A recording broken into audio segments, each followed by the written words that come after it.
A esposa do meu filho se mudou para cá. No primeiro dia, ela gritou: "Essa casa é minha agora! Pega teu prato e vai comer lá fora com os cachorros!" Ela achou que tinha ganhado, mas eu só sorri, peguei o celular e fiz a única ligação que... Espera! Antes de contar o que aconteceu naquele dia, preciso que você faça algo por mim. Se você tem pais, avós ou alguém mais velho na sua família que você ama, para o que está fazendo agora mesmo e manda uma mensagem para essa pessoa. Diz que você ama ela. Diz que ela importa. Porque o que vou contar aqui pode acontecer com qualquer um de nós. Meu nome é Beatriz Silva. Tenho 68 anos. E por muito tempo, achei que minha história tinha acabado junto com a vida do meu Roberto. Meu marido faleceu há 2 anos, vítima de um câncer que lutou bravamente por 8 meses. 8 meses que me ensinaram mais sobre amor e despedida do que toda uma vida de casamento feliz. Nossa casa fica na Vila Mariana, em São Paulo. É uma casa linda, de 2 andares, que construímos tijolo por tijolo. Roberto era engenheiro civil e eu sempre trabalhei como professora primária. Juntamos cada centavo durante 35 anos para ter esse lugar. O jardim da frente tem as roseiras que plantei quando Fernando nasceu. O jardim dos fundos tem a jabuticabeira que Roberto cuidava todo fim de semana. Cada cômodo dessa casa guarda uma memória nossa. Depois que Roberto se foi, a casa ficou grande demais, silenciosa demais. Eu passava os dias cuidando do jardim, fazendo crochê, assistindo novela. Meu filho Fernando vinha me visitar uma vez por mês, sempre corrido, sempre com pressa. Ele morava em Alphaville com a esposa Cristina e meus 2 netos, Mateus, de 16 anos, e Luísa, de 13. Fernando é meu filho único. Eu e Roberto tentamos ter mais filhos, mas não veio. Então colocamos todo o nosso amor, toda a nossa esperança naquele menino. Pagamos escola particular, faculdade de administração, demos tudo o que podíamos. E ele cresceu bem, conseguiu um emprego bom numa empresa multinacional, se casou com a Cristina, que era secretária executiva na mesma empresa. Cristina sempre foi diferente. Desde o primeiro dia que Fernando trouxe ela para conhecer a gente, senti algo estranho. Ela era educada, mas tinha um jeito frio. Sorria, mas o sorriso não chegava nos olhos. Roberto também percebeu. Uma vez, depois que eles foram embora, ele me disse: "Bia, aquela moça tem um coração de pedra, mas o Fernando tá apaixonado. Só podemos torcer para que ele seja feliz." E eu torci. Torci muito. Fui na festa de casamento deles, sorri nas fotos, abracei a Cristina como se fosse minha filha. Quando Mateus nasceu, eu chorei de alegria. Quando Luísa veio 2 anos depois, meu coração transbordou. Eu finalmente tinha uma família completa. Mas as visitas foram ficando cada vez mais raras. Cristina sempre tinha uma desculpa. As crianças tinham natação. Tinha festa de aniversário de amiguinho, tinha viagem marcada. Fernando ligava, pedia desculpa, prometia vir no próximo fim de semana. E o próximo fim de semana virava próximo mês. Depois que Roberto morreu, fiquei ainda mais sozinha. Fernando veio no velório, claro. Ficou 2 dias. Cristina mal olhou para mim. Luísa ficou o tempo todo no celular. Só o Mateus, meu netinho mais velho, veio me dar um abraço de verdade e disse: "Sinto muito, vó. O vô era muito legal." Os meses foram passando. Eu aprendi a viver com a solidão. Fazia minhas caminhadas de manhã, conversava com o Sr. Carlos, meu vizinho viúvo que também tinha perdido a esposa. A gente tomava café junto às vezes, trocava receitas, reclamava da pressão alta. A vida seguia, devagar, mas seguia. Até que numa quinta-feira de março, o telefone tocou às 9 da noite. Era Fernando. Pela voz, percebi que algo estava errado. "Mãe, eu preciso te contar uma coisa." Meu coração apertou. "O que foi, filho? Tá todo mundo bem?" "Todo mundo tá bem de saúde. Mas... eu perdi o emprego, mãe." Senti minhas pernas bambearem. Sentei na cadeira da cozinha. "Como assim perdeu o emprego? Você trabalha lá há 15 anos. A empresa tá fazendo reestruturação. Demitiram metade do departamento." Eu tentei segurar, mas não deu. Me deram 3 meses de aviso prévio e uma indenização, mas com as contas que a gente tem... Ouvi a voz dele quebrar. Meu filho, meu Fernando forte e bem-sucedido, estava chorando. Filho, calma, a gente resolve isso. Vocês têm a casa de vocês, né? Economizam em outras coisas e... Mãe, a casa não é nossa. A gente paga aluguel de R$ 7.000 por mês. O carro é financiado. A escola das crianças custa 4.000 para cada um. Eu não sei o que fazer. Fiquei em silêncio, calculando. 7.000 de aluguel, 8.000 de escola, mais carro, mais contas normais. Mesmo com a indenização, eles não iam aguentar 3 meses. Filho, comecei devagar, já sabendo o que ele ia pedir. Vocês querem vir morar aqui comigo? Silêncio do outro lado. Depois, a gente pode, mãe, só até eu arrumar outro emprego. Eu prometo que não vai demorar. E a Cristina pode ajudar, ela vai procurar trabalho também. Seria só temporário. Meu coração apertou de novo, não pela ideia deles virem. Essa casa sempre foi deles também. Mas pela voz dele, derrotada, perdida, meu filho precisava de mim. Claro que pode, Fernando. Essa casa é sua também. Sempre foi. Quando vocês querem vir? Amanhã?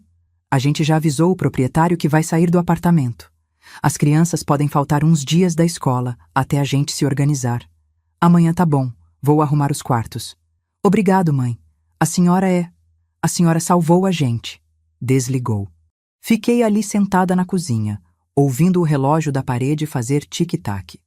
A casa que estava grande demais ia ficar cheia de novo. Meus netos iam estar perto. Eu podia cuidar deles, fazer comida que eles gostavam, ajudar Fernando a se reerguer. Mas tinha algo no meu peito, uma sensação estranha, uma voz pequena que dizia: "Cuidado, Beatriz, cuidado." Levantei, peguei o pano de prato e comecei a limpar a cozinha mesmo já estando limpa. Sempre fiz isso quando estou nervosa. Roberto brincava que eu limpava a ansiedade junto com a sujeira. No dia seguinte, acordei às 6 da manhã. Arrumei os 2 quartos do andar de cima. Um para Fernando e Cristina, outro para as crianças. Troquei os lençóis, coloquei toalhas limpas nos banheiros. Passei aspirador. Fiz um bolo de chocolate que o Mateus adorava quando era pequeno. Preparei um almoço especial, lasanha, que era o prato favorito do Fernando. O Sr. Carlos apareceu no portão às 10 da manhã. Ele tinha 72 anos, era viúvo há 5 anos e nos últimos meses tinha se tornado meu melhor amigo. Dona Bia, ouvi dizer que a senhora vai ter visita? Sorri. Meu filho vem morar comigo, seu Carlos. Ele e a família toda. Vai ser bom ter a casa cheia de novo. Ele me olhou com aquele jeito dele, meio desconfiado. A senhora tá animada? Tô sim. Por que não estaria? Não sei. A senhora tem uma carinha de quem tá preocupada. Suspirei. O senhor Carlos me conhecia bem demais. É que... vai ser uma adaptação, né? Tem a Cristina, tem as crianças, mas vai dar tudo certo. Ele balançou a cabeça. Fia, escuta o que esse velho vai te dizer. Quando a família vem morar junto por necessidade, não por vontade, as coisas podem ficar complicadas. A senhora tem que botar limite desde o começo. Essa casa é sua.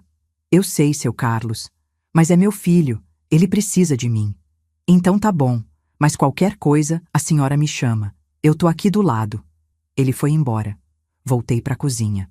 Às 2 da tarde, um caminhão de mudança parou na frente de casa. Fernando desceu primeiro. Estava mais magro, com olheiras, me deu um abraço apertado. Obrigado, mãe, muito obrigado. Mateus veio logo atrás, todos sorrisos. Vó, que saudade! Me abraçou forte. Ele tinha crescido, estava quase da minha altura. Luísa veio depois, meio arrastada, com o celular na mão. Oi, vó. Nem levantou os olhos da tela. E por último, Cristina. Ela desceu do carro devagar, como se estivesse entrando num hotel 5 estrelas que não estava à altura das expectativas dela.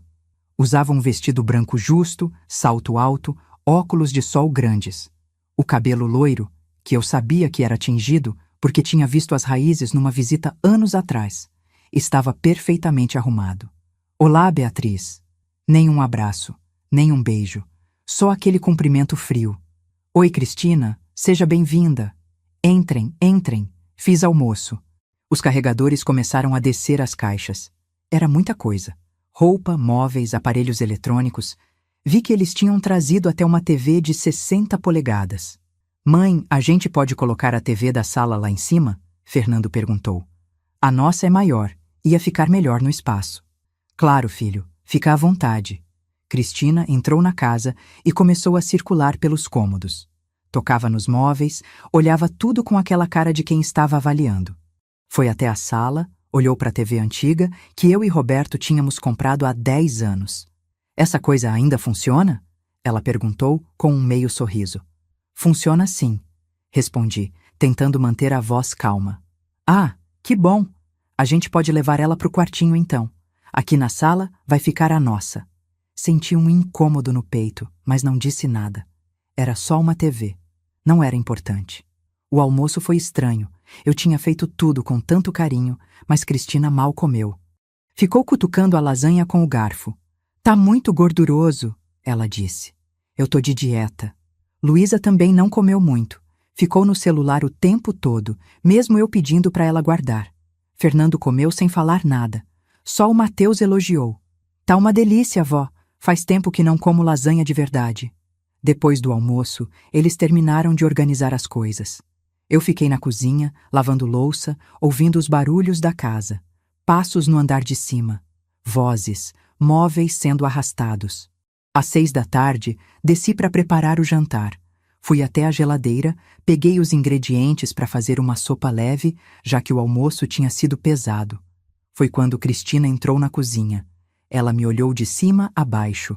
Depois olhou para a cozinha. Então disse: Beatriz, acho que a gente precisa ter uma conversa. Virei para ela com a panela na mão. Pode falar, Cristina. Ela cruzou os braços. Olha, eu sei que essa é a sua casa, mas agora a gente mora aqui também. E eu preciso que fique claro algumas coisas. Meu coração começou a bater mais rápido.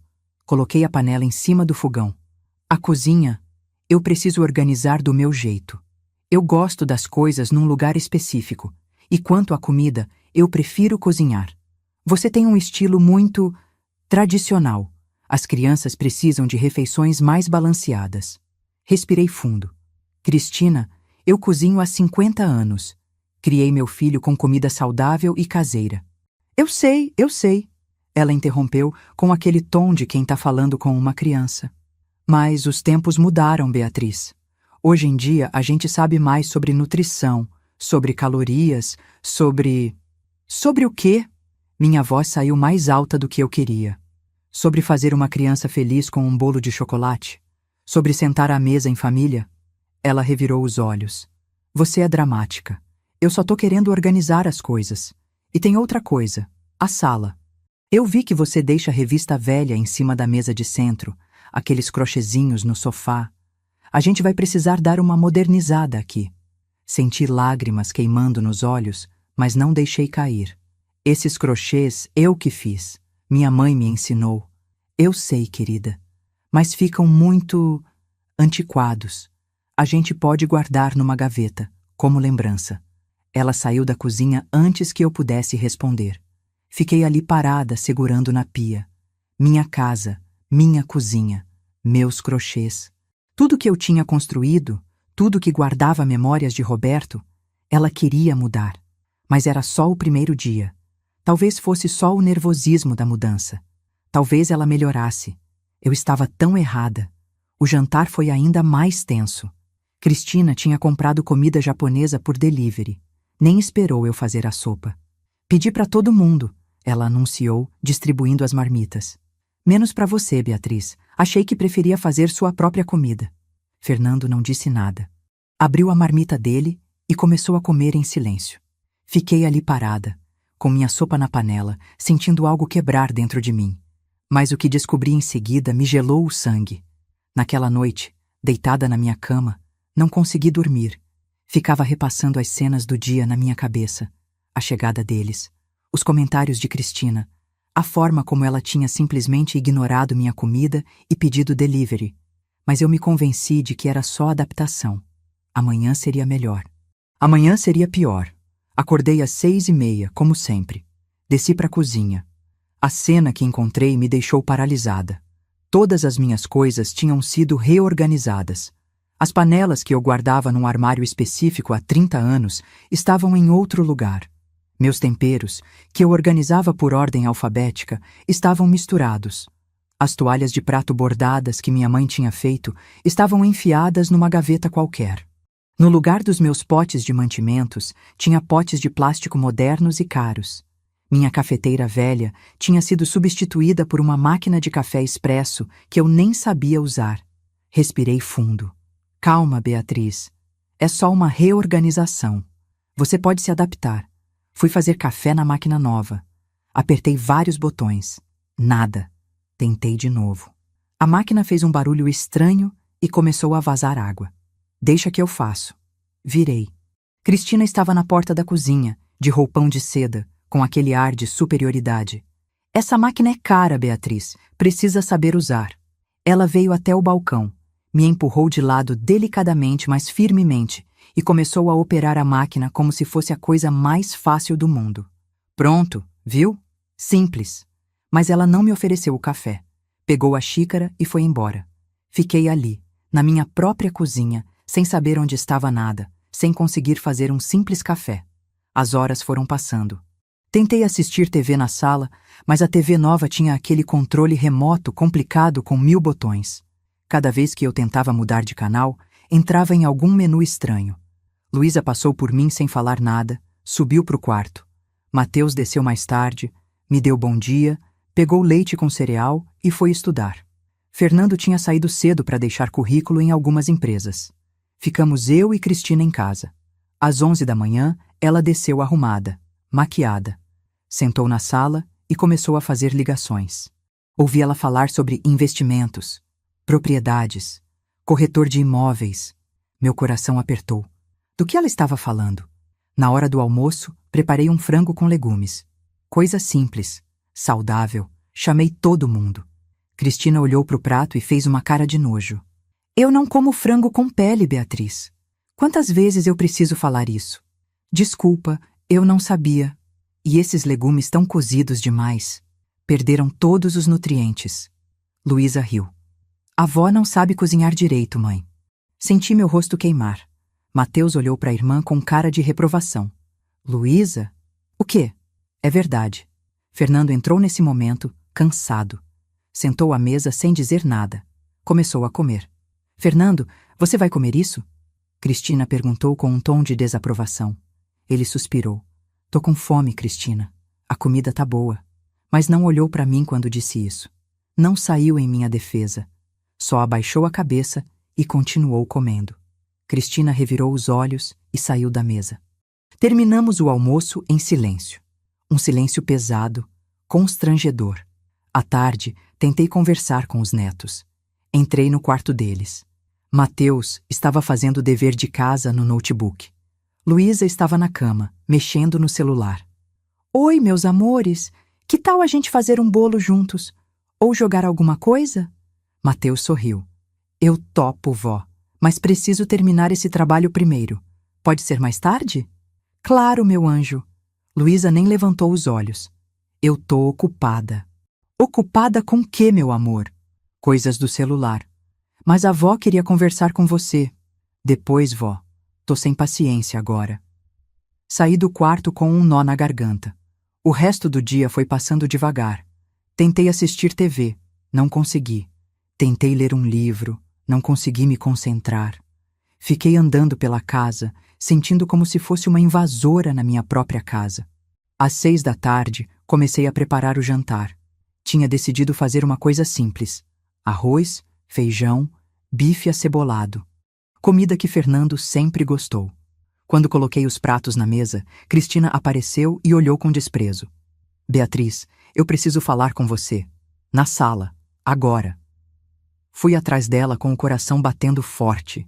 Ela se sentou no sofá, cruzou as pernas e me olhou de um jeito que nunca tinha olhado antes. Um jeito frio, calculado. Senta. Sentei. Olha, a situação é a seguinte. Essa casa é grande. Tem espaço para todo mundo. Mas para isso funcionar, a gente precisa de organização. E eu percebi que você não está entendendo o seu papel aqui. Meu coração gelou. Meu papel? Isso, seu papel. Você é a mãe do Fernando, óbvio. E a gente te respeita. Mas agora essa casa tem que ser administrada de forma eficiente. Tem 4 pessoas a mais morando aqui. E você sozinha não tem estrutura para gerenciar tudo. Cristina, eu moro nessa casa há 40 anos. Ela levantou a mão, me interrompendo, como se eu fosse uma criança sendo repreendida. Eu sei, mas você tá velha, Beatriz. Não tem mais a mesma energia. E tá claro que você tá tendo dificuldade para se adaptar às nossas necessidades. Então, eu decidi assumir a administração da casa. Fiquei boquiaberta. Assumir a administração? Isso. Eu vou cuidar das compras, da organização, da divisão de tarefas. Você pode ficar no seu quarto, descansar, fazer suas coisinhas. A gente não quer te sobrecarregar. Senti raiva subir pela minha garganta. Cristina, essa é a minha casa. É, mas o Fernando é seu filho. E agora ele mora aqui, com a esposa e os filhos dele. E eu preciso de espaço para criar meus filhos, entende? Eu não posso ficar dependendo das suas limitações. Que limitações? Ela suspirou, como se fosse óbvio demais para explicar. Beatriz, você não sabe usar a máquina de café. Não sabe mexer no controle remoto da TV. Cozinha comida que está desatualizada. Não entende de nutrição moderna. Não tem rede social, não sabe usar computador direito. Você é de outra geração. E tudo bem, não é culpa sua, mas você tem que aceitar que o mundo mudou. Lágrimas começaram a queimar nos meus olhos, mas não deixei cair. Então, o que você quer? Eu quero harmonia, Beatriz. Quero que todo mundo seja feliz aqui. E para isso, você precisa dar um passo atrás, deixar eu cuidar das coisas. Dar um passo atrás na minha própria casa? Ela sorriu, aquele sorriso frio que nunca chegava nos olhos. É temporário, Beatriz. Só até o Fernando arrumar um emprego novo e a gente poder sair daqui. Gelei. Vocês vão sair? Óbvio. A gente não pode morar aqui para sempre. Esse bairro não é o que a gente está acostumado. A casa é bonita, mas é velha, precisa de reforma. Assim que o Fernando conseguir algo bom, a gente vai procurar um lugar melhor. Um lugar melhor. Minha casa, que eu e Roberto construímos com tanto amor, era um lugar provisório para ela. Um lugar não tão bom. Mas pode demorar, ela continuou. O mercado tá difícil. Pode levar 6 meses, 1 ano. Então, por enquanto, a gente precisa fazer isso funcionar. E para funcionar, você precisa colaborar, entendeu? Fiquei em silêncio, processando, tentando entender se isso estava realmente acontecendo. Agora vamos jantar, ela disse, se levantando. Chama todo mundo. Chamei. Fernando, Mateus e Luísa desceram. Sentamos à mesa. Foi quando aconteceu. A coisa que mudou tudo. Cristina olhou para os pratos que eu tinha preparado. Depois olhou para mim. E então, na frente de todo mundo, ela falou: Beatriz, acho que você não entendeu o que eu falei. Então vou ser mais clara. Ela empurrou o prato dela para longe. Essa comida não tá no padrão que eu quero para os meus filhos. Tá gordurosa, pesada, sem balanceamento nutricional. E eu cansei de ser educada sobre isso. Olhei para Fernando, esperando que ele dissesse alguma coisa. Mas ele só ficou olhando para o próprio prato. Cristina se levantou, pegou o meu prato da mesa e começou a andar em direção à porta que dava para o quintal. Cristina, o que você tá fazendo? Perguntei, com a voz tremendo. Ela abriu a porta. No quintal, meus 2 cachorros, Mel e Trovão, começaram a latir animados. Cristina colocou meu prato no chão, perto das vasilhas deles. E então, ela virou para mim e disse a frase que marcou aquele dia para sempre. Essa casa é minha agora. E se você não consegue fazer uma comida decente, então pega teu prato e vai comer lá fora com os cachorros. Talvez eles apreciem mais seu talento culinário do que a gente. O silêncio que caiu sobre aquela cozinha foi ensurdecedor. Olhei para Fernando. Meu filho, meu único filho. Ele estava vermelho. Olhava para baixo, mas não disse uma palavra. Olhei para o Mateus. Ele tinha lágrimas nos olhos. Mãe, ele começou olhando para Cristina. Cala a boca, Mateus. Cristina cortou. Isso não é da sua conta. Luísa estava rindo. Rindo baixinho, mas eu ouvi. Cristina cruzou os braços e me encarou com aquele olhar triunfante. Então, vai comer com os cachorros ou vai ficar aí parada? Algo quebrou dentro de mim naquele momento. Mas não foi o que ela esperava. Não quebrou minha dignidade. Não quebrou minha força. Quebrou o medo. Quebrou a submissão. Quebrou a ideia de que eu tinha que aguentar aquilo para manter a paz. Levantei devagar da cadeira. Olhei bem nos olhos dela. E sorri. Cristina, eu disse com uma calma que surpreendeu até a mim mesma. Você tem razão numa coisa. Essa conversa já durou tempo demais. Peguei meu celular que estava na mesa. Mãe, o que você está fazendo? Fernando finalmente falou com a voz estranha. Fazendo uma ligação que eu deveria ter feito quando você foi embora de casa há 20 anos. Disquei um número. Coloquei no viva voz. Depois de 3 toques, uma voz feminina atendeu. Boa noite, doutora Gabriela Santos falando. Doutora, aqui é Beatriz Silva. Código Alvorecer. Preciso ativar o protocolo. Silêncio do outro lado. Depois. Entendi perfeitamente, dona Beatriz. Confirmação verbal recebida. O protocolo será ativado às 8 horas da manhã de amanhã. A senhora precisa de segurança imediata? Não, doutora. Eu tô bem. Mas preciso que esteja tudo pronto amanhã. Estará. Boa noite, dona Beatriz. E lembre-se, a senhora não está sozinha. Desliguei. Todos me olhavam como se eu tivesse enlouquecido. Mãe, que protocolo é esse? Fernando perguntou pálido. Olhei para ele. Pro meu filho que não tinha me defendido. Pro meu filho que tinha deixado a esposa me humilhar na minha própria casa. Você vai descobrir amanhã de manhã. Agora, se me dão licença, vou pro meu quarto. Boa noite. Subi as escadas com a cabeça erguida. Ouvi Cristina gritar lá embaixo. Fernando, que palhaçada é essa? Que advogada é essa? Ouvi meu filho responder nervoso. Eu não sei, eu nunca ouvi falar de advogada nenhuma. Entrei no meu quarto. Tranquei a porta. Sentei na cama e foi só aí que deixei as lágrimas caírem. Mas não eram lágrimas de tristeza. Eram lágrimas de alívio. Porque depois de 2 anos de solidão, de meses de humilhação, eu tinha finalmente reagido. E o que eles iam descobrir no dia seguinte ia mudar tudo. Mas o que eles não sabiam era que, naquela noite, não preguei olho. Fiquei deitada olhando para o teto, ouvindo os sons da casa, vozes abafadas vindas do quarto de Fernando e Cristina, discussão, ele perguntando quem era a advogada, ela dizendo que eu estava blefando, que era só histeria de velha. Às 5 da manhã, levantei, tomei banho, me arrumei, coloquei o vestido azul marinho que Roberto dizia que ficava bonito em mim, passei batom, penteei o cabelo com cuidado, desci para a cozinha. A bagunça de ontem ainda estava lá. Meu prato tinha sido tirado do quintal. Provavelmente Fernando tinha feito isso, com vergonha. Mas a casa estava em desordem. Não tentei arrumar nada. Não tentei fazer café. Só sentei na mesa e esperei. Às 7 horas, Fernando desceu. Ele parecia que não tinha dormido. Quando me viu, parou. Mãe. Bom dia, Fernando. Mãe, a gente precisa conversar. O que foi aquele telefone de ontem? Você vai descobrir logo. Mãe, pelo amor de Deus.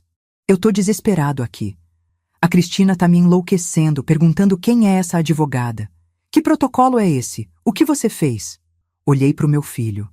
Ele estava desesperado mesmo. Mas não estava preocupado comigo. Estava preocupado com as consequências. Fernando, quando foi a última vez que você perguntou como eu tava? Ele piscou. Como assim? Desde que o pai morreu. Desde que vocês vieram morar aqui. Você perguntou uma vez sequer se eu estava bem? Se eu estava triste? Se eu precisava de alguma coisa? Ele abriu a boca. Fechou. Não sabia o que dizer. Você deixou sua esposa me humilhar ontem. Na frente dos seus filhos. E você não disse nada. Mãe, eu... Você o quê, Fernando? Você estava com medo dela? Estava cansado demais para se importar? Ou simplesmente não te importou que ela me tratasse como empregada na minha própria casa? Lágrimas começaram a descer pelo rosto dele. Mãe, eu tô perdido. Eu perdi meu emprego, eu não tenho dinheiro, eu tô com medo de não conseguir sustentar minha família. Eu não estava pensando direito. E você acha que eu não sei o que é ter medo? Você acha que eu não tive medo depois que seu pai morreu? Medo de ficar sozinha, de não conseguir pagar as contas, de adoecer e não ter ninguém para cuidar de mim? Mãe, mas eu não descontei isso em ninguém, Fernando. Eu não humilhei ninguém. Eu não tratei ninguém como lixo. Bateram na porta. 8 horas em ponto. Fernando olhou para a porta, depois para mim. Quem é? É a resposta para suas perguntas. Levantei e fui abrir a porta. Doutora Gabriela Santos estava ali, com seu tailleur cinza impecável, pasta de couro na mão e um sorriso profissional no rosto. Ela tinha uns 45 anos, cabelos pretos presos num coque e um ar de quem não tinha medo de ninguém. Bom dia, dona Beatriz. Como a senhora dormiu? Surpreendentemente bem, doutora. Entre, por favor. Ela entrou. Fernando estava parado no meio da sala, branco como papel. Fernando, essa é a doutora Gabriela Santos, minha advogada. Doutora, esse é meu filho, Fernando Silva. Ela estendeu a mão. Ele apertou mecanicamente. Prazer, eu não sabia que minha mãe tinha advogada. Sua mãe tem advogada há 2 anos, senhor Fernando. Desde que seu pai faleceu, para ser mais precisa. Cristina desceu correndo as escadas nesse momento, ainda de camisola, com os cabelos bagunçados. O que está acontecendo aqui? Bom dia, senhora? Cristina Almeida, esposa do Fernando. Quem é você? Doutora Gabriela Santos, advogada da senhora Beatriz Silva. Ela puxou um documento da pasta. Estou aqui para oficializar uma situação que já existe legalmente há 1 ano e 8 meses. Que situação? Cristina perguntou, com aquele tom agressivo. Vamos sentar? A advogada sugeriu, tranquila. Sentamos todos na sala. Eu, a doutora no sofá, Fernando e Cristina nas poltronas, tensos. Gabriela abriu a pasta e tirou vários documentos. Senhor Fernando, senhora Cristina, vocês estão cientes de que esta casa pertence à senhora Beatriz Silva? Óbvio, Cristina respondeu. É a casa dela, mas ela é mãe do Fernando, então... Então nada, senhora Cristina. Esta casa não pertence apenas à senhora Beatriz. Esta casa, desde 15 de agosto de 2 anos atrás, pertence à Fundação Novo Amanhecer. Silêncio. Que fundação? Fernando perguntou confuso. Gabriela sorriu. Uma fundação criada por sua mãe, senhor Fernando. Uma fundação dedicada à proteção de idosos vulneráveis contra abuso familiar e desapropriação. Ela colocou um documento na mesa. Como podem ver aqui, a senhora Beatriz doou esta propriedade para a fundação com cláusula de usufruto vitalício. Isso significa que ela tem o direito de viver aqui pelo resto da vida, com total autonomia sobre a propriedade. Ninguém pode tirá-la daqui. Ninguém pode vender esta casa. Ninguém pode tomar decisões sobre esta propriedade sem a autorização dela. Fernando estava lendo o documento, cada vez mais pálido. Mas a senhora é a dona legal da casa? Como? A fundação é dona legal. E a senhora Beatriz é a diretora vitalícia da fundação. Além disso, ela mantém o usufruto.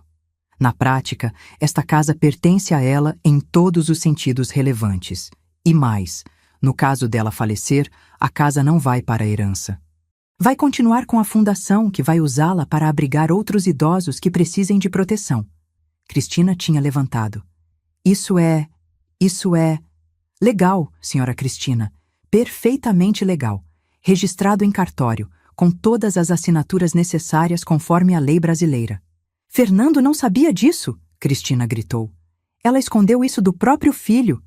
A senhora Beatriz não tinha obrigação legal de informar a ninguém. Esta é uma decisão pessoal dela sobre seu patrimônio. Mas ele é filho dela. Ele tem direito a quê exatamente, senhora Cristina? Gabriela perguntou, com uma frieza cortante. A propriedade dos pais enquanto eles estão vivos? A interferir nas decisões deles sobre o próprio patrimônio? A senhora pode me mostrar em que lei está escrito isso? Cristina ficou muda. Fernando colocou a mão na cabeça. Mãe, por quê? Por que você fez isso? Antes que eu pudesse responder, Gabriela falou. Por que, senhor? Fernando, sua mãe é muito mais inteligente do que vocês imaginaram. Deixa eu contar uma história para vocês. Ela se recostou no sofá.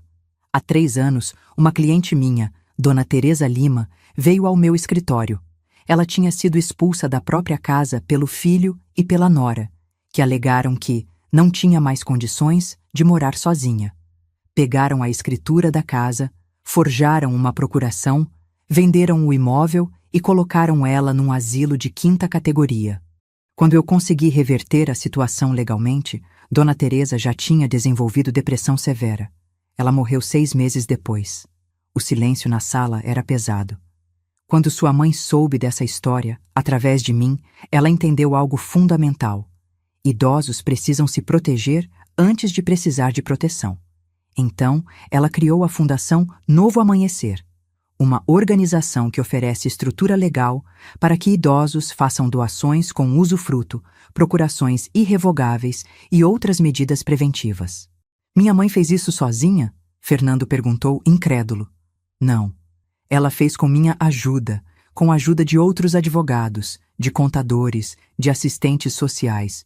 E ela não fez só para ela. Ela fez para outros idosos. A fundação já protegeu 47 pessoas nos últimos 2 anos. Eu finalmente falei.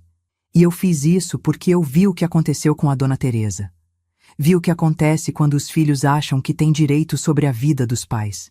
E eu jurei que nunca ia deixar isso acontecer comigo. Fernando estava chorando abertamente agora. Mãe, eu nunca faria isso com a senhora. Não! Então por que você deixou sua esposa me humilhar ontem? Por que você não disse nada quando ela colocou meu prato no chão na frente dos cachorros? Ele não respondeu. Não tinha resposta. Cristina estava andando de um lado para o outro, visivelmente nervosa. Então o que isso significa? Ela perguntou. A gente tem que sair? Gabriela sorriu. Não necessariamente, senhora Cristina. Mas existem condições. Ela tirou outro papel da pasta. Conforme o protocolo que ativamos ontem à noite, a senhora Beatriz está oferecendo 3 opções para vocês. Que opções? Fernando perguntou. Opção 1. Vocês podem continuar morando aqui, pagando um aluguel de 3.500 mensais à fundação. Esse dinheiro será usado para manter a estrutura legal e ajudar outros idosos. Cristina deu uma risada seca. A gente não tem 3. 500! Por isso a gente está aqui. Opção 2, então. Vocês têm 30 dias para encontrar outro lugar para morar. 30 dias? Fernando quase gritou. Mãe, a senhora está nos expulsando? Não, Fernando. Eu estou estabelecendo limites, coisa que eu deveria ter feito muito tempo atrás. E a terceira opção? Cristina perguntou com os dentes cerrados. Gabriela olhou para ela. A terceira opção é a que a senhora Beatriz realmente gostaria que vocês aceitassem. Ela fez uma pausa. Vocês podem ficar aqui sem pagar aluguel temporariamente, mas sob condições específicas, respeito mútuo, participação nas tarefas domésticas e um pedido formal de desculpas da senhora Cristina pelo que aconteceu ontem. Cristina ficou vermelha. Pedido de desculpas? Eu não vou... Então escolham a opção 1 ou 2, Gabriela disse tranquila. A senhora tem até amanhã às 18 horas para decidir. Qualquer uma das 3 opções está documentada aqui, e a senhora. Beatriz vai assinar a que vocês escolherem. Ela guardou os documentos, se levantou. Dona Beatriz, eu volto amanhã para finalizar o que for decidido. Qualquer coisa me liga. Ela olhou para Fernando e Cristina. Foi um prazer conhecer vocês. E saiu. Ficamos nós 3 ali. Fernando chorando. Cristina tremendo de raiva. E eu, finalmente, sentindo que tinha retomado o controle da minha vida. Mãe, Fernando começou. Eu não sabia de nada disso. Eu sei, filho. Mas agora você sabe. Por que a senhora não me contou? A gente podia ter evitado tudo isso. Evitado o quê, Fernando? Evitado que sua esposa me tratasse como empregada? Evitado que você ficasse em silêncio enquanto ela me humilhava? Ele soluçou. Cristina virou para ele furiosa. Você vai deixar sua mãe fazer isso com a gente? Fazer o quê? Fernando explodiu. Ela está oferecendo deixar a gente ficar de graça. Você que tem que escolher entre seu orgulho e um teto sobre nossas cabeças. Meu orgulho? Nosso orgulho, Fernando. Ela está humilhando você, fazendo você parecer...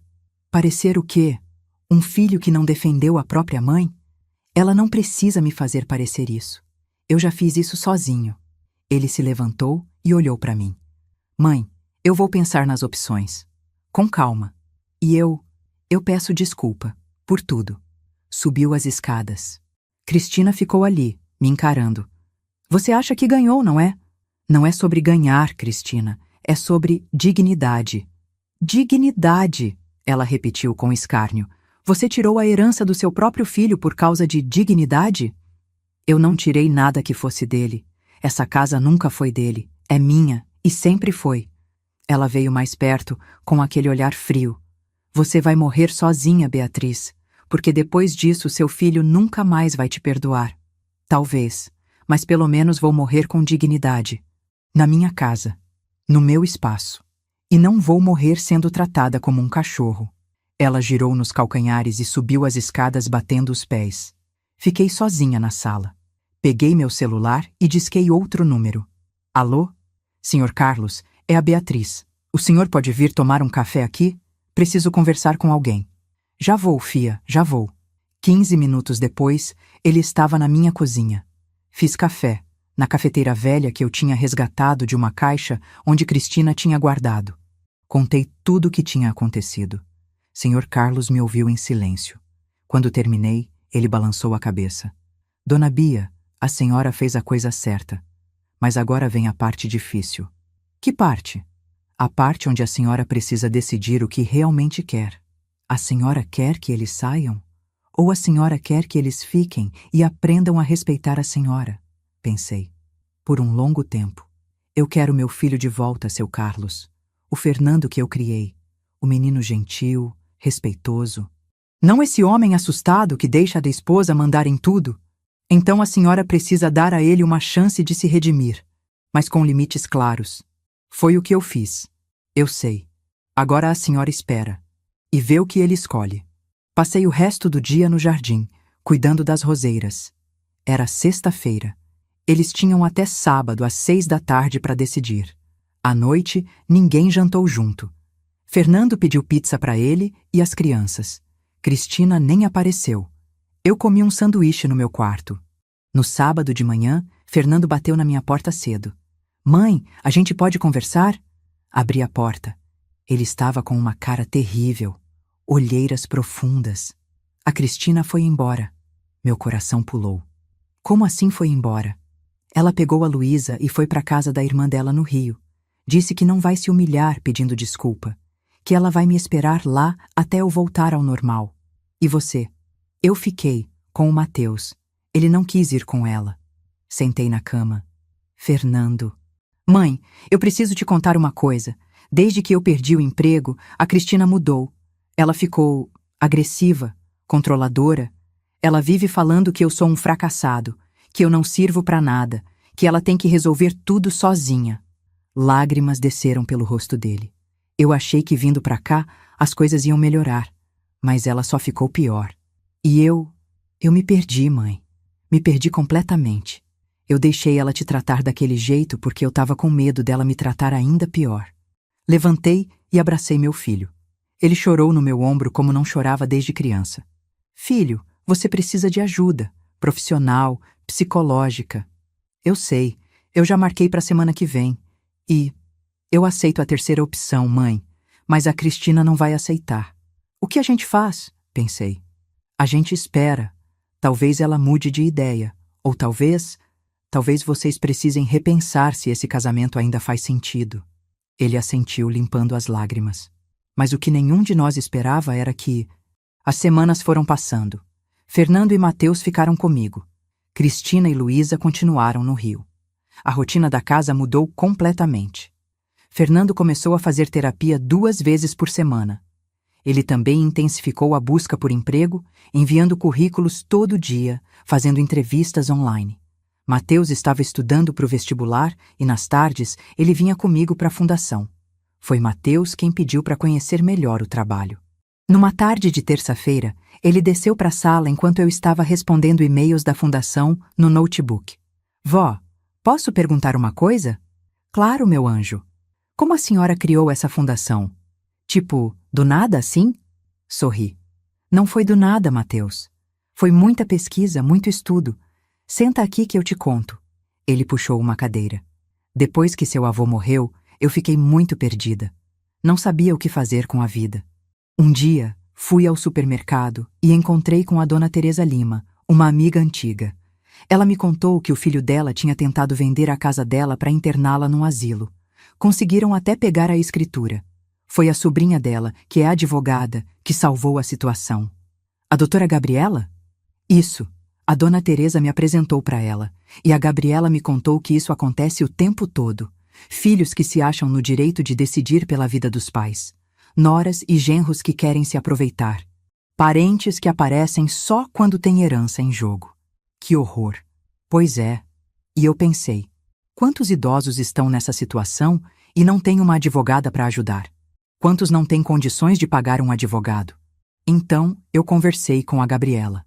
A gente começou a estudar formas legais de proteger idosos. E nasceu a Fundação Novo Amanhecer. Mas deve ter custado caro.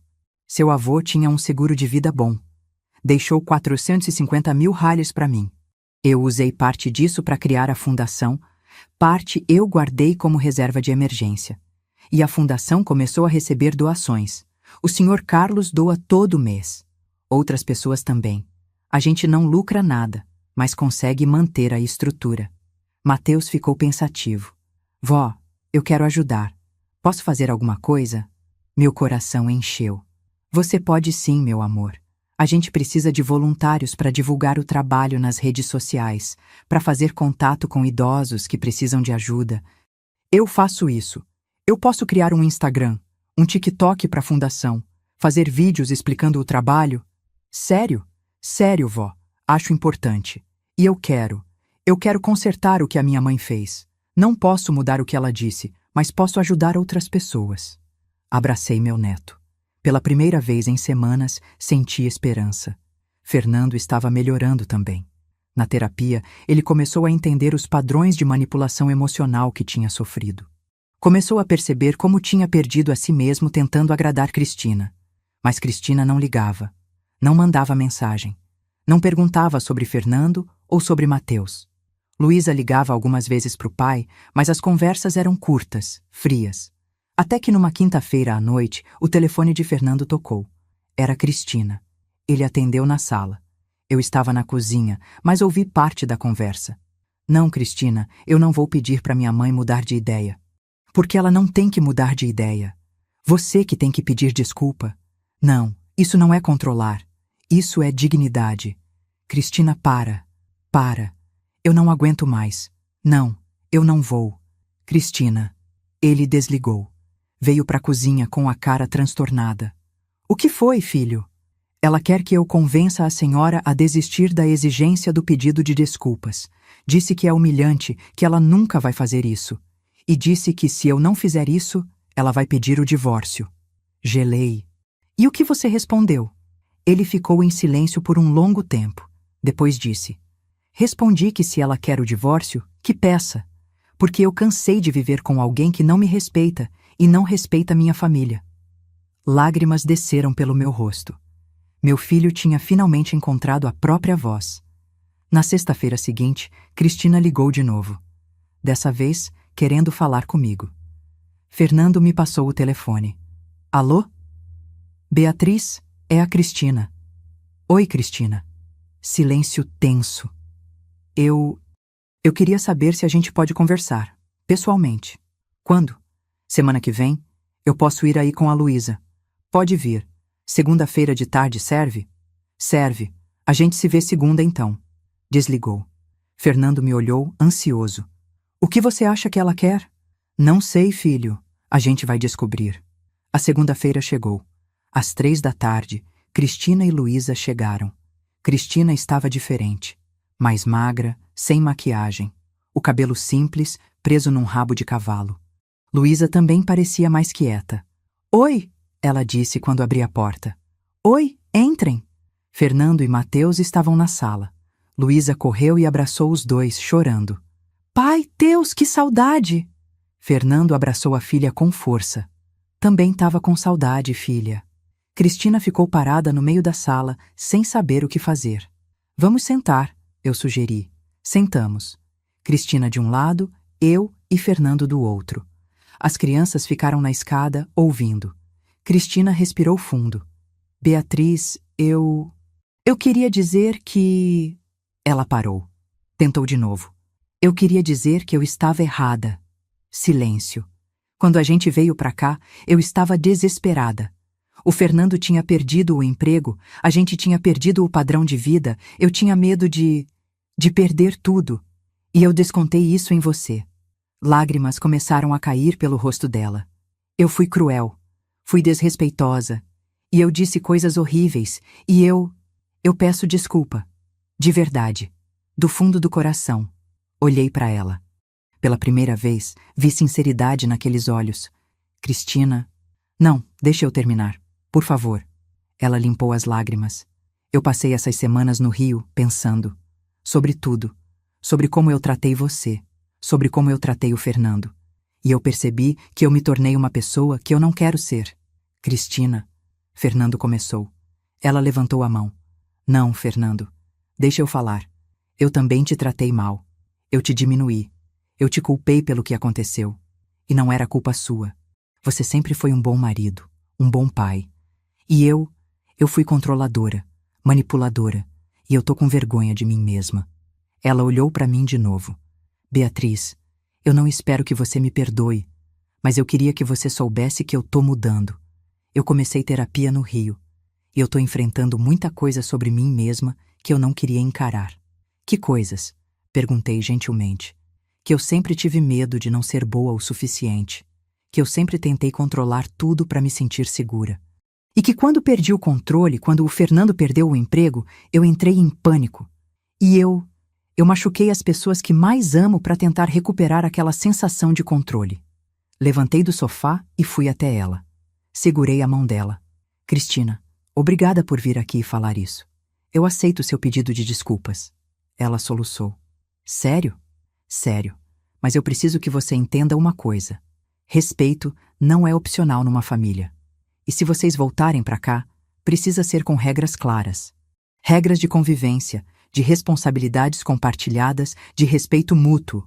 Eu aceito. Qualquer regra. Só quero ter minha família de volta. Fernando levantou e abraçou a esposa. Eles ficaram ali, abraçados, chorando. Mateus e Luísa desceram e se juntaram ao abraço. Fiquei olhando aquela cena, com o coração apertado, mas feliz. Mas o que nenhum de nós esperava era o que ia acontecer na semana seguinte. Senhor Carlos teve um ataque cardíaco. Era terça-feira de manhã. Eu tinha ido à casa dele levar um bolo que tinha feito. Bati na porta. Nada. Bati de novo. Silêncio. Meu coração disparou. Tinha uma chave da casa dele. Ele tinha me dado para emergências. Usei. Encontrei ele caído na sala. Seu Carlos! Seu Carlos!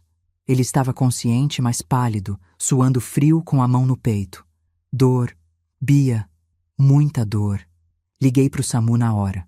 A ambulância chegou em 12 minutos. Eles o levaram às pressas para o Hospital São Paulo. Liguei para Fernando. Filho, o senhor. Carlos teve um infarto. Tô indo para o hospital. Eu vou com você, mãe. Já tô indo. No hospital ficamos horas esperando. Fernando, eu, Mateus e, surpreendentemente, Cristina e Luísa também apareceram. Ele é importante para a senhora, Cristina disse, simples. A gente veio apoiar. Às 9 da noite, o médico saiu. Ele está estável. Foi um infarto moderado. A gente conseguiu desobstruir a artéria a tempo. Mas ele vai precisar de acompanhamento, mudanças no estilo de vida e provavelmente alguém para ficar com ele nas primeiras semanas. Eu fico com ele, eu disse imediatamente. Mãe, a senhora não pode cuidar dele sozinha, Fernando disse. Eu ajudo, Mateus falou. Eu também, Luísa disse. Cristina ficou olhando para todos nós. Depois disse. E eu também. O Sr. Carlos é um herói. Ele tem sido um amigo da família. A gente não pode abandonar ele agora. Naquele momento, olhando para minha família toda reunida, querendo ajudar, querendo fazer a coisa certa, eu entendi algo fundamental. Não era sobre quem estava certo ou errado. Era sobre escolher, todo dia, ser melhor. Escolher amar. Escolher respeitar. Escolher perdoar. E escolher reconstruir o que tinha sido quebrado. Mas ainda havia um grande desafio pela frente. Sr. Carlos ficou internado por 5 dias. Nós nos revezávamos no hospital. Fernando ia de manhã, antes de sair para procurar emprego. Mateus ia à tarde, depois da escola online. Cristina ia no fim da tarde, levando Luísa. E eu passava as noites lá, dormindo numa poltrona desconfortável, mas recusando sair. Dona Bia, ele disse na quarta noite com a voz fraca, a senhora não precisa ficar aqui, vai descansar em casa. E deixar o senhor sozinho? Nem pensar. Ele sorriu. Aquele sorriso cansado de quem tinha passado por muita coisa. A senhora sabe que eu não tenho ninguém, né? Tem sim, tem eu, tem o Fernando, tem meus netos, tem toda a fundação. Não é a mesma coisa. É sim. Família não é só sangue, seu Carlos. É quem escolhe ficar quando as coisas ficam difíceis. Ele apertou minha mão. Obrigado por me escolher, fia. No quinto dia, o médico deu alta, mas com recomendações rígidas. Repouso absoluto por 3 semanas, dieta específica, remédios pontuais e supervisão constante nas primeiras 2 semanas. Ele não pode ficar sozinho, o médico me disse. Se ele tiver outro episódio cardíaco e não tiver ninguém por perto... Não terminou a frase. Não precisava. Levei o Sr. Carlos para a casa dele. Fernando e Mateus ajudaram a acomodá-lo. Preparei um caldo leve, organizei os remédios. Eu venho todo dia, eu disse. De manhã, tarde e noite. Dona Bia, é muita coisa. A senhora tem a vida da senhora. Minha vida inclui cuidar das pessoas que eu amo. O senhor não tá me tirando nada. Tá me dando propósito. Quando voltei para casa, tinha uma reunião familiar me esperando na sala. Fernando, Cristina, Mateus e Luísa estavam todos sentados com caras sérias. Mãe, a gente precisa conversar, Fernando disse. Meu coração apertou. O que foi? A gente conversou muito nesses últimos dias, sobre tudo o que aconteceu, sobre a fundação, sobre o Sr. Carlos, sobre como a gente quer viver daqui para frente. Sentei. Pode falar. Cristina tomou a palavra. Beatriz, eu sei que o combinado era a gente ficar aqui temporariamente, sem pagar, até o Fernando arrumar emprego. Mas a gente pensou em outra possibilidade. Que possibilidade? Fernando se inclinou para frente. Mãe, essa casa é grande. Tem 2 andares. E com o Sr. Carlos precisando de cuidados, e com a fundação crescendo, a gente pensou numa solução diferente. Continua. A gente quer reformar a casa, transformar em 2 unidades independentes. Pisquei. Como assim? Mateus abriu o notebook e mostrou um desenho. Olha, vó, a gente pesquisou. Dá para fazer assim. Térreo vira uma unidade completa, com quarto, sala, cozinha, banheiro adaptado. O Sr. Carlos pode morar aqui, perto da senhora, mas com privacidade. E pode ser o espaço onde funciona a sede da fundação também. E o andar de cima, Cristina continuou, vira outra unidade, com 3 quartos, 2 banheiros, sala e cozinha, pra gente. E a gente paga aluguel, um aluguel justo, que vai pra fundação. Fiquei em silêncio, processando. Quanto seria esse aluguel? 3.000 reais por mês, Fernando disse. É o que a gente consegue pagar com a minha indenização, mais o que a Cristina tá ganhando com trabalhos freelance de secretariado. E quando eu arrumar emprego, a gente continua pagando. E a reforma? Quanto custa? A gente estimou uns 85.000, Mateus explicou. Mas a gente tem um plano. Eu conversei com uns amigos do meu pai que são da construção civil. Eles topam fazer o trabalho por um preço menor, já que é para ajudar a fundação. E tem mais, meu pai tem direito ao FGTS da rescisão. Dá uns 45.000 DARS. A gente usa isso, mais 30.000 que a mãe tem guardado, mais um empréstimo pequeno que a gente consegue. Espera, eu disse levantando a mão.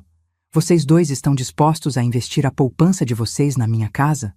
Não é só sua casa, Beatriz, Cristina disse, com os olhos marejados. É a casa da família. E depois de tudo, depois do que eu fiz, eu quero consertar. Quero contribuir de verdade. Fernando assentiu. Mãe, eu errei muito. Deixei você sozinha, deixei a Cristina te maltratar. Não valorizei tudo que a senhora fez pela gente. Isso aqui é a nossa forma de retribuir e de construir algo novo. Luísa se levantou e veio me abraçar. Vó, eu também te tratei mal. Fiquei no celular, fui grossa, me desculpa. Eu quero ter uma relação de verdade com você e morar aqui do jeito certo. As lágrimas começaram a cair. Abracei minha neta. Depois, abracei todos eles. Vocês têm certeza disso? Absoluta, Fernando disse. Então vamos fazer. A alegria que se espalhou pela sala foi indescritível. Naquela noite, sentamos para planejar tudo. A reforma começaria em 2 semanas. Durante a obra, que levaria uns 2 meses, a gente se apertaria um pouco. O senhor Carlos ficaria no quarto de hóspedes do térreo, Fernando e Cristina no quarto deles, e Mateus e Luísa dividiriam o outro quarto. Mas antes da reforma começar, tínhamos que oficializar tudo com a doutora Gabriela. Marquei uma reunião no escritório dela para sexta-feira. Fomos todos, eu, Fernando, Cristina e até o senhor Carlos, que já estava um pouco melhor e quis ir. Gabriela ouviu a proposta com atenção. Fez perguntas, analisou os números, depois sorriu. É uma solução linda. E totalmente viável legalmente. Ela preparou os contratos. Contrato de locação entre a Fundação e Fernando Cristina. Termos de reforma com cláusula de que o investimento deles seria compensado com desconto no aluguel pelos primeiros 2 anos. E um novo termo de usufruto especificando as áreas comuns e privadas. Vou preparar tudo isso e registro em cartório. Em 1 semana, vocês podem começar a obra. Quando saímos do escritório, Fernando me puxou para um canto. Mãe, eu sei que nada disso apaga o que aconteceu, mas eu quero que a senhora saiba. Eu te amo, e eu vou passar o resto da vida provando que eu aprendi a lição. Abracei meu filho. Eu também te amo, Fernando, e eu tô muito orgulhosa da sua coragem de mudar. No fim de semana, fizemos uma reunião familiar diferente. Cada um escreveu numa folha de papel as regras que queria para casa. Depois, sentamos e discutimos cada uma. As regras finais foram: 1. Respeito mútuo em todas as interações. 2. Reunião familiar semanal aos domingos para alinhar questões da casa. 3. Divisão justa de tarefas domésticas. Cada um tem suas responsabilidades. 4. Privacidade respeitada. Não entrar nos espaços privados sem permissão. 5.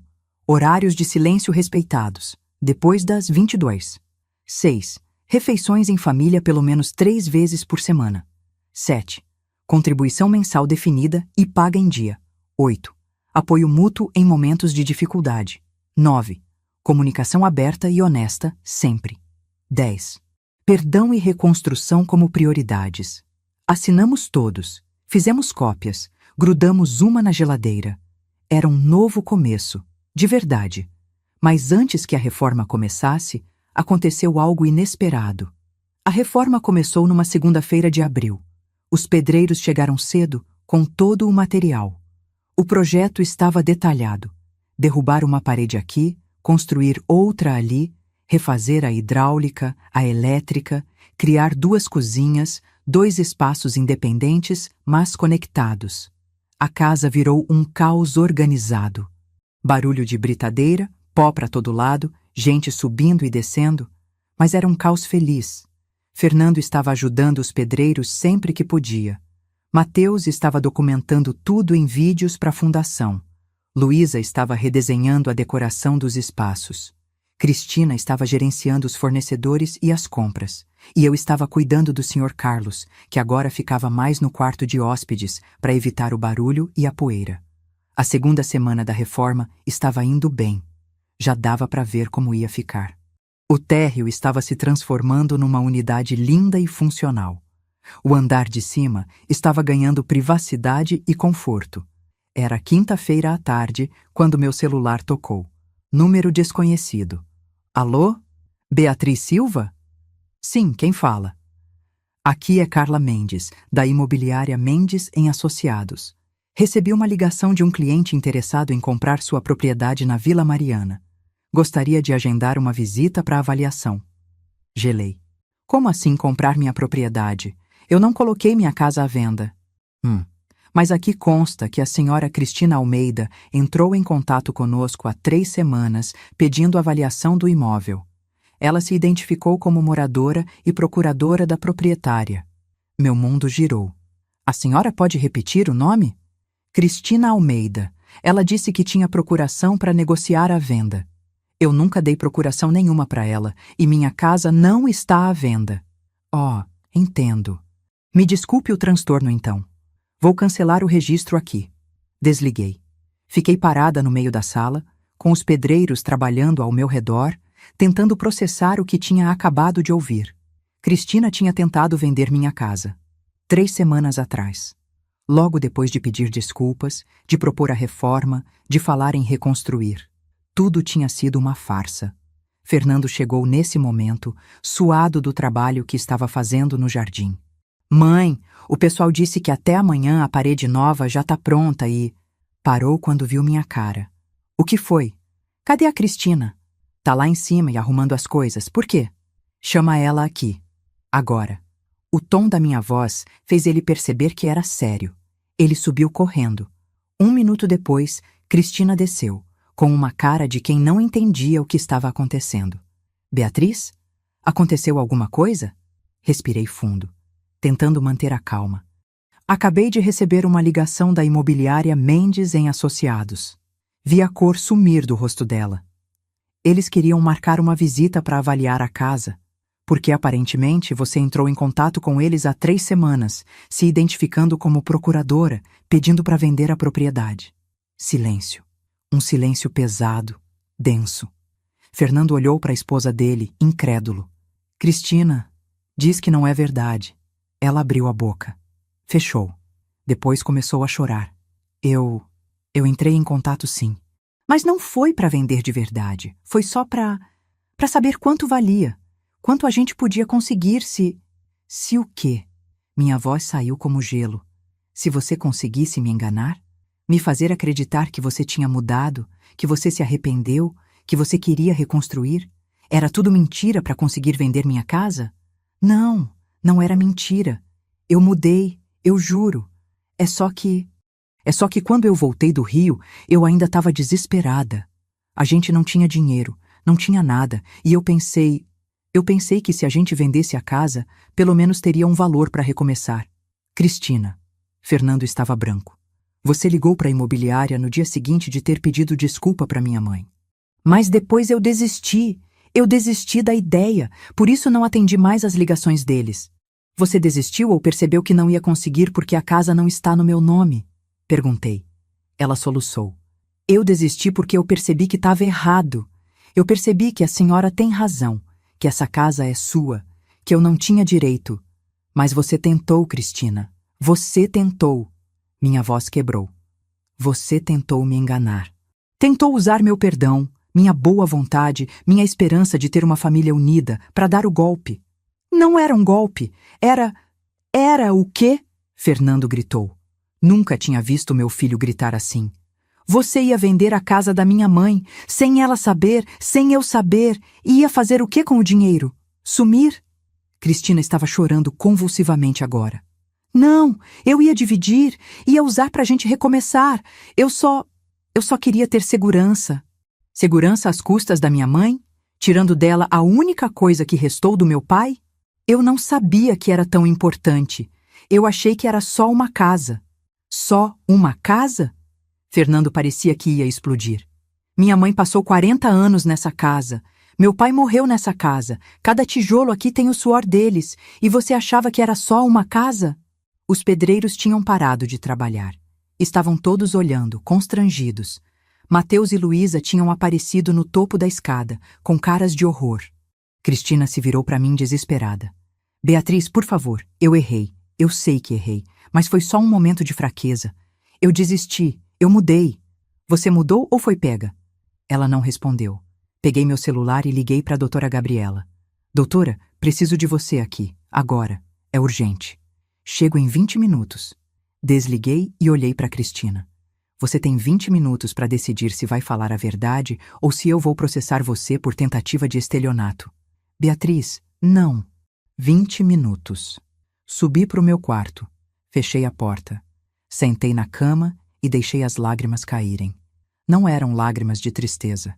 Eram de raiva, de decepção, de cansaço. Eu tinha acreditado nela. Tinha aberto meu coração de novo. Tinha permitido que a esperança voltasse. E ela tinha tentado me roubar, de novo. Bateram na porta. Mãe! Era Fernando. Entra. Ele entrou com o rosto inchado de tanto chorar. Sentou ao meu lado. Mãe, eu não sabia. Eu juro por Deus que eu não sabia. Eu sei, filho. Eu não sei o que fazer. Ela é minha esposa, mãe dos meus filhos. Mas o que ela fez? O que ela tentou fazer? O que ela tentou fazer? Ele corrigiu. É imperdoável. É. Eu vou terminar com ela, mãe.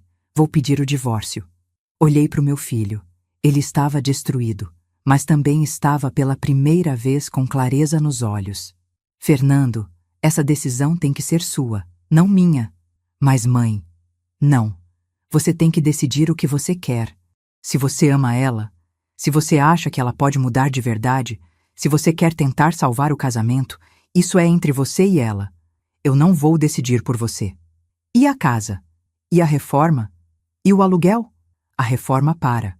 O contrato é cancelado. Eles têm 30 dias para sair. Ele assentiu, engolindo seco. Entendo. Doutora Gabriela chegou 25 minutos depois. Desci para recebê-la. Cristina estava sentada no sofá, encolhida. Fernando estava do outro lado da sala. Mateus e Luísa ainda estavam na escada. Doutora, preciso cancelar o contrato de locação. Gabriela olhou ao redor, entendendo que alguma coisa grave tinha acontecido. Algum problema específico? Tentativa de fraude. A senhora Cristina tentou vender minha propriedade se passando por procuradora. A advogada ficou séria. Isso é crime. A senhora quer prestar queixa? Olhei para Cristina. Ela estava me olhando com aquele desespero genuíno nos olhos. Mas será que era genuíno? Ou era só medo das consequências? Cristina, eu disse, e minha voz saiu cansada. Eu vou te fazer uma pergunta. E eu quero que você responda com total honestidade. Por que você fez isso? Ela respirou fundo. Porque eu estava com medo. Medo de ficar sem nada. Medo de depender dos outros. Eu cresci pobre, Beatriz. Muito pobre. Eu sei o que é passar fome, viver em barraco, não ter nada. Quando eu me casei com o Fernando, finalmente tive segurança.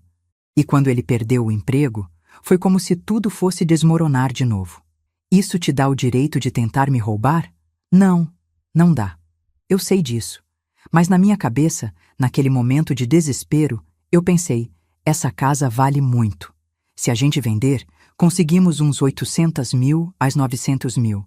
Dá para recomeçar. Dá para ter segurança de novo. E eu? O que aconteceria comigo? Ela baixou a cabeça. Eu não pensei nisso. Ou melhor, eu pensei. Mas eu justifiquei para mim mesma que você ficaria bem. Que você teria parte do dinheiro. Que você poderia alugar um AP menor. E a fundação? Silêncio. Você nem pensou na fundação, não é?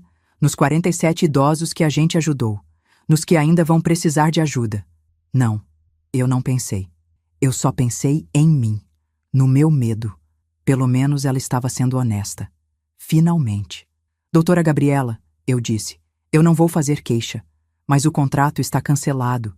Eles têm 30 dias. Mãe, não! Fernando começou. Levantei a mão. Fernando, eu te amo. Eu amo meus netos. Mas eu não posso viver com a Cristina na mesma casa. Eu não confio mais nela. E sem confiança, não tem família. Cristina estava chorando, mas não disse nada. Acho que ela finalmente entendeu que tinha perdido. Gabriela preparou a notificação de cancelamento. Fernando assinou. Cristina também. Quando a advogada foi embora, Cristina se levantou para subir. Cristina, eu chamei. Ela parou. Eu espero que você aprenda com isso, que você encontre ajuda de verdade. Que você cure esse medo que te faz machucar os outros. Porque se você não fizer isso, você vai perder tudo. Não por causa de dinheiro, mas porque ninguém aguenta viver com alguém que não confia em ninguém. Ela assentiu e subiu. Naquela noite, ninguém jantou junto. A casa estava pesada, triste. Mas no dia seguinte, quando acordei, tinha uma carta embaixo da minha porta. Era de Cristina. Beatriz, não tenho palavras para expressar meu arrependimento. Você está certa em me mandar embora. Eu não mereço uma segunda chance. Não depois do que fiz. Mas eu quero que saiba. Esses meses morando aqui, vendo o trabalho da fundação, vendo como você cuida do Sr. Carlos, vendo como você é forte e gentil ao mesmo tempo, mudou alguma coisa em mim. Não o suficiente para eu não cometer esse erro horrível, mas o suficiente para eu saber que preciso mudar. Vou continuar na terapia. Vou trabalhar no meu medo, na minha necessidade de controle. E talvez, algum dia, eu possa olhar para você e para o Fernando e não sentir essa vergonha que está me matando agora. Obrigada por não me processar. E obrigada, principalmente, por mostrar para Luísa que existe outra forma de ser mulher. Uma forma forte, digna, generosa. Cristina. Dobrei a carta e guardei na gaveta. Parte de mim queria odiar ela. Mas outra parte, a parte que tinha criado a fundação justamente para ajudar pessoas machucadas, entendia que Cristina era, à sua forma, mais uma vítima.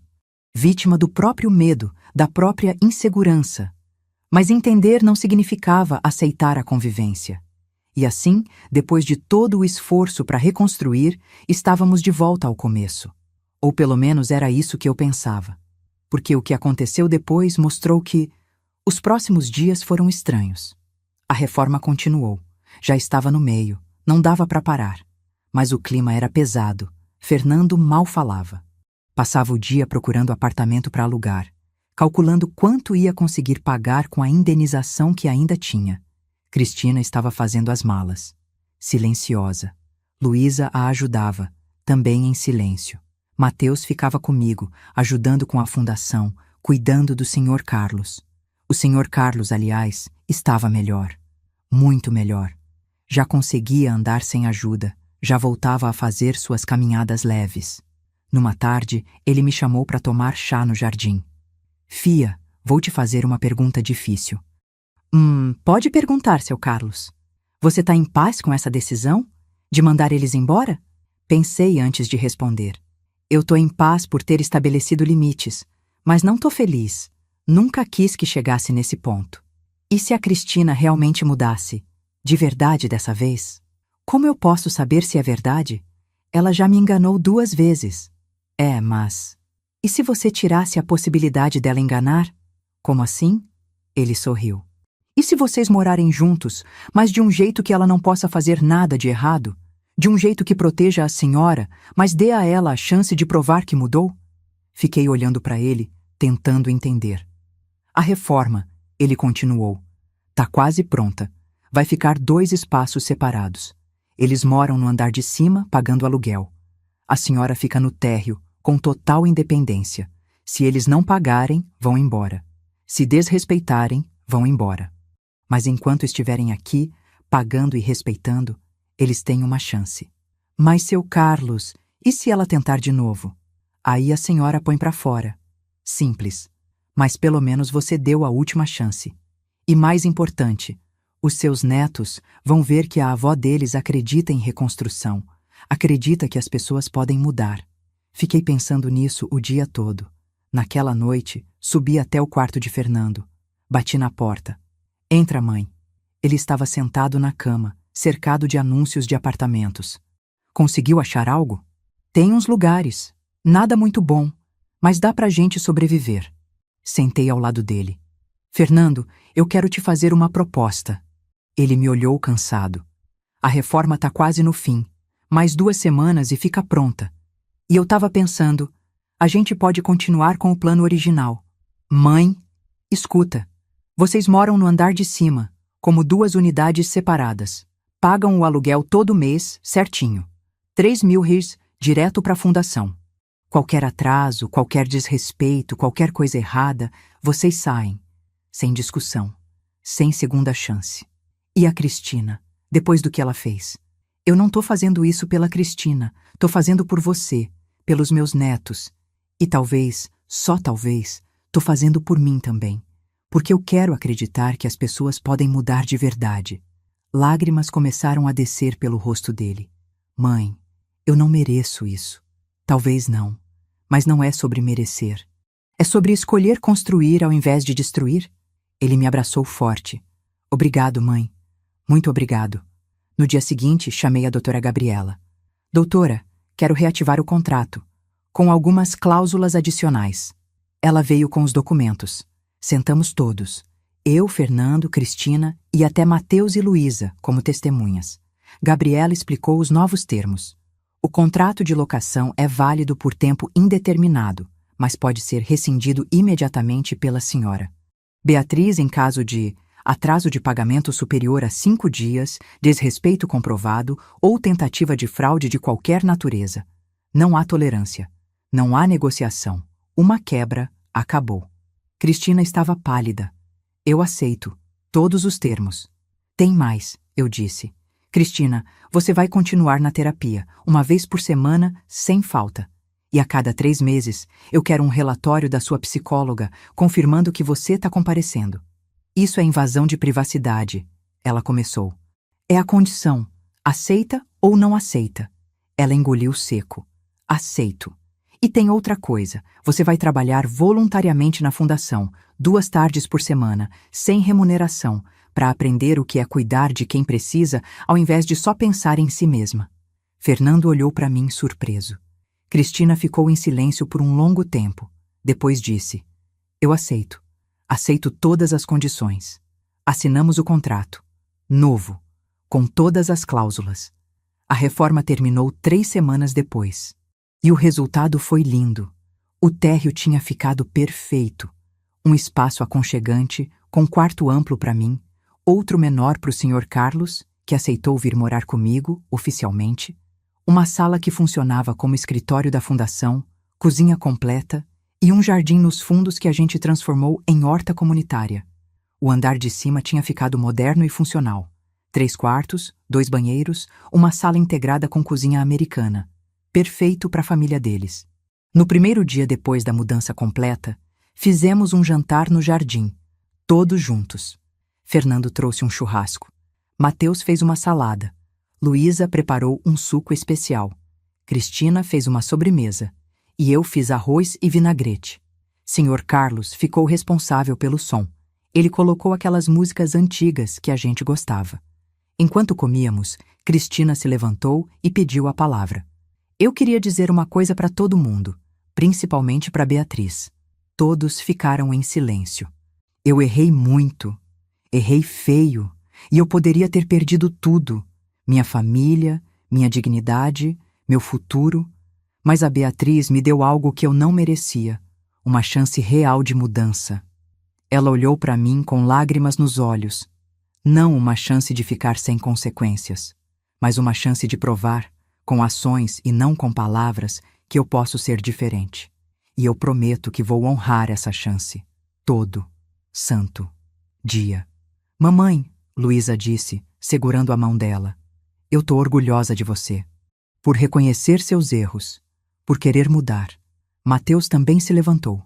Vó, eu queria agradecer por criar a fundação, por mostrar pra gente o que é realmente importante e por nos ensinar que família não é sobre perfeição. É sobre escolher ficar, escolher perdoar, escolher reconstruir. Fernando limpou as lágrimas. Mãe, a senhora salvou a gente, de várias formas. Salvou a gente da rua, salvou a gente de nós mesmos e salvou essa família de se destruir completamente. Senhor, Carlos levantou o copo.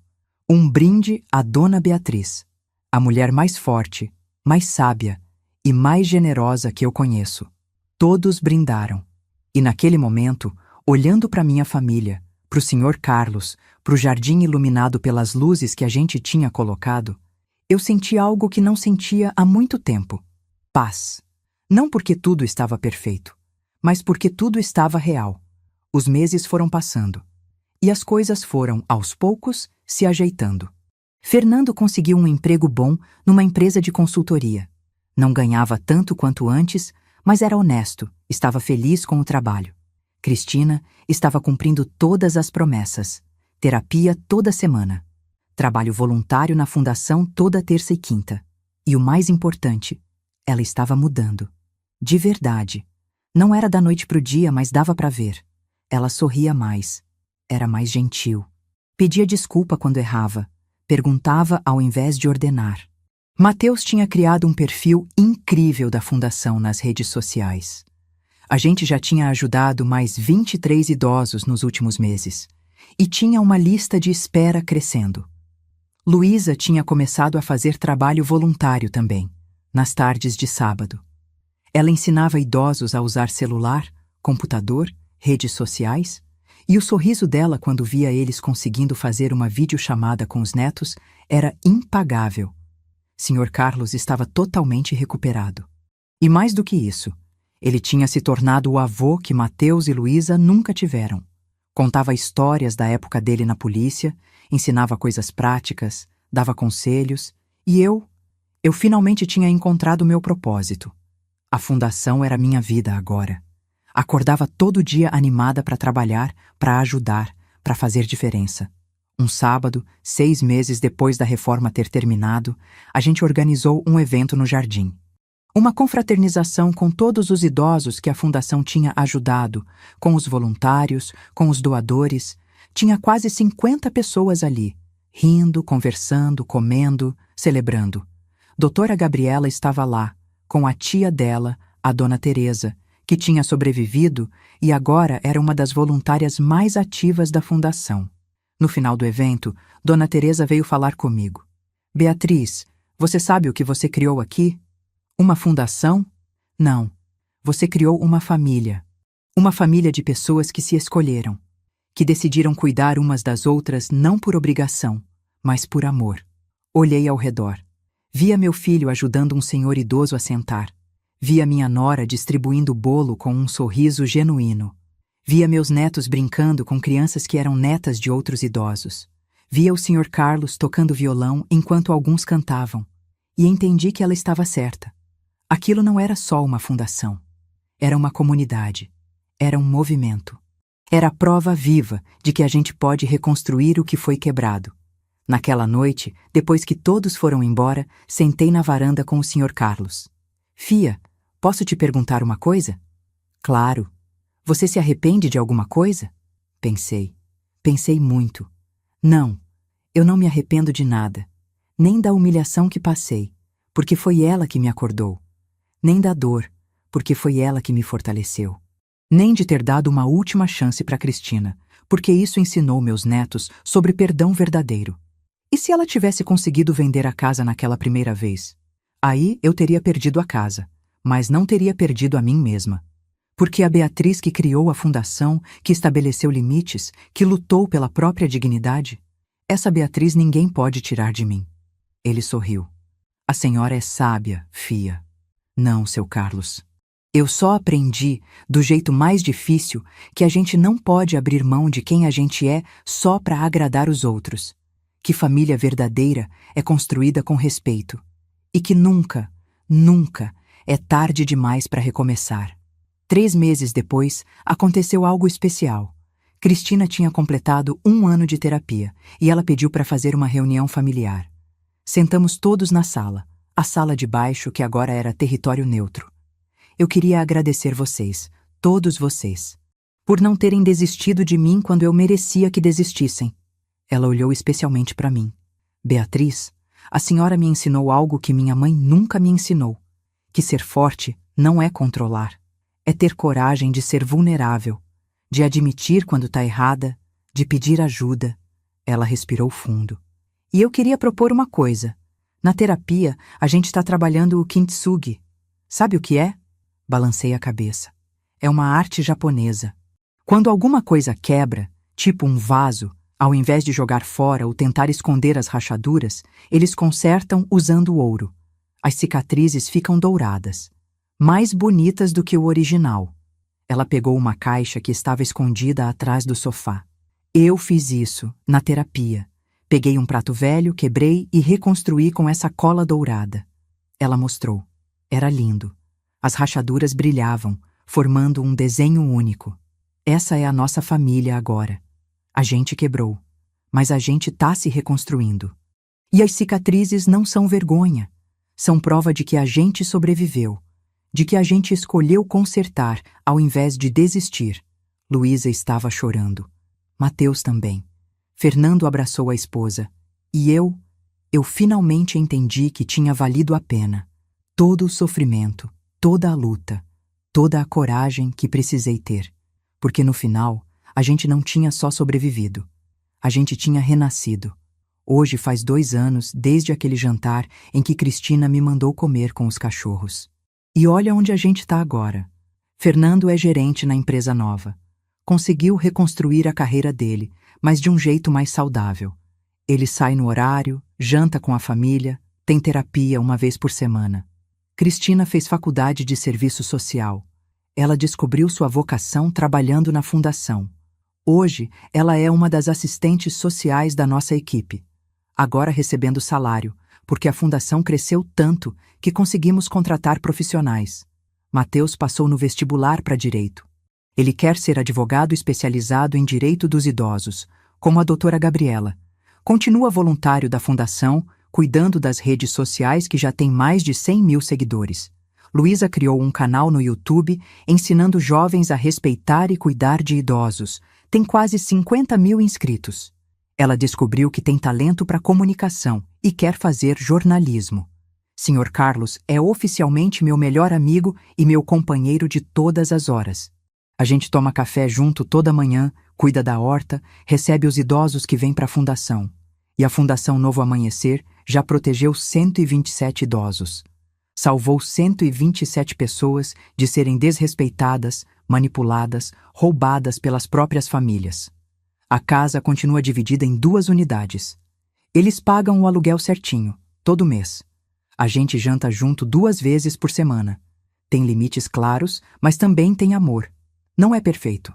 A gente ainda discute às vezes. Cristina ainda tem seus momentos de ansiedade e controle, mas agora ela reconhece e trabalha nisso. Fernando ainda tem dificuldade de se posicionar em alguns momentos, mas está aprendendo. Mas sabe o que é diferente? A gente conversa. A gente se respeita. A gente se escolhe todo dia. E eu tô vivendo a melhor fase da minha vida.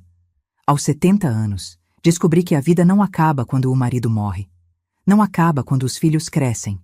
Não acaba quando a gente envelhece. A vida recomeça toda vez que a gente tem coragem de se reinventar. Então, se você chegou até aqui, quero te pedir uma coisa. Se você tem uma pessoa mais velha na sua vida, pai, mãe, avô, avó, tio, tia, liga para essa pessoa agora. Hoje. Diz que você ama. Pergunta como ela tá. De verdade. E se você é uma pessoa mais velha e tá passando por algo parecido com o que eu passei, escuta bem o que eu vou te dizer. Você não tem que aguentar desrespeito. Não importa se é seu filho, sua nora, seu genro, seu neto. Sua dignidade não é negociável. Procura ajuda, procura um advogado, procura uma assistente social. Protege teu patrimônio antes de precisar de proteção. Estabelece limites enquanto você ainda tem força para fazer isso. E se você é filho ou filha e tá lendo isso pensando, nossa, minha sogra é chata, ou meu sogro é complicado, para, respira e pensa. Um dia, você também vai envelhecer. Você também vai precisar de ajuda. Você também vai querer ser tratado com respeito na sua própria casa. Então, trata os idosos da sua família do jeito que você gostaria de ser tratado quando chegar a sua vez. E se você não consegue fazer isso por amor, faz por medo. Porque karma é real, meu amor. E um dia, a roda gira. Eu sou Beatriz Silva. Tenho 70 anos. Sou viúva, mãe, avó e fundadora da Fundação Novo Amanhecer. E essa é a minha história de como a pior humilhação da minha vida se transformou na minha maior vitória. Porque no final, não era sobre vencer a Cristina, era sobre não perder a mim mesma. E isso, ninguém nunca mais vai tirar de mim. Respeite os idosos. Minamor Fundação Novo Amanhecer. Menos dignidade. Não temidade. Se você ou alguém que você conhece está sofrendo abuso familiar, procure ajuda. Disque 100, Direitos Humanos, Delegacia do Idoso, Defensoria Pública, Assistência Social do seu município. Você não está sozinho e nunca é tarde demais para recomeçar.